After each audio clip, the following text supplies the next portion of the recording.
Hey guys, welcome back to another educational video. This week, we're talking about rest periods between sets. There's been a lot of debate over the years about the optimal amount of time to rest between sets, and today we're going to break it down based on both science and personal experience. If you're new to the channel, don't forget to hit that subscribe button and join our community as we continue exploring ways to optimize your training. Now, let's dive into the science behind rest intervals and how you can use them to your advantage. I've always been someone who takes longer rest periods, especially for heavy compound lifts like squats and deadlifts. These exercises demand more focus and energy, so resting longer ensures I'm ready to give my best effort. For isolation exercises, I tend to go quicker because they require less recovery. However, there's always been a question: does resting shorter really help? Or does it force you to reduce the weight so much that any benefit is lost? Until recently, this question hadn't been tested thoroughly, but a new study published by Longo et al. Sheds light on this. The researchers took a group of untrained individuals, split them into two groups, and compared the effects of short versus long rest periods. What's interesting is that each person served as their own control. They used one leg for short rest and the other leg for long rest. This helped eliminate genetic differences between participants, giving us cleaner results. The study compared 3 minutes of rest versus 1 minute of rest between sets. What they found was fascinating. For the group that rested longer, 3 minutes, they were able to complete the workout with fewer sets, but still achieved the same volume load. Volume load is simply the number of reps times the sets times the weight.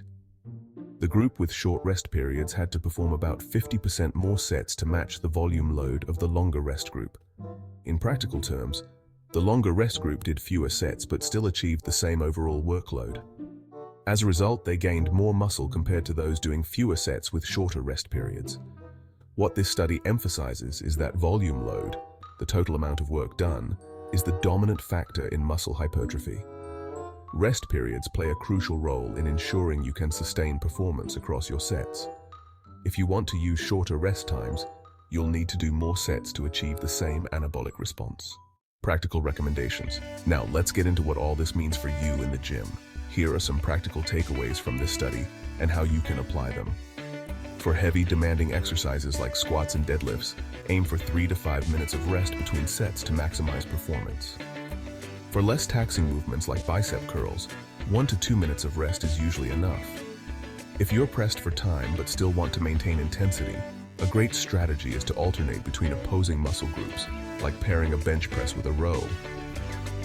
This keeps you moving while allowing your muscles adequate recovery. The study also suggests that rest time is especially important when you're training for hypertrophy or muscle growth.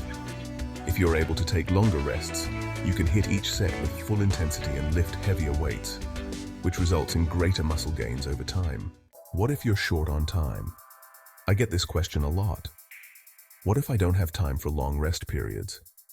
If you're pressed for time, a great way to optimize your workout is by alternating between opposing muscle groups. For example, if you're doing a bench press, pair it with a rowing exercise. This allows you to keep moving without sacrificing recovery for the muscle group you're working on. It's a smart way to reduce rest time without impacting performance.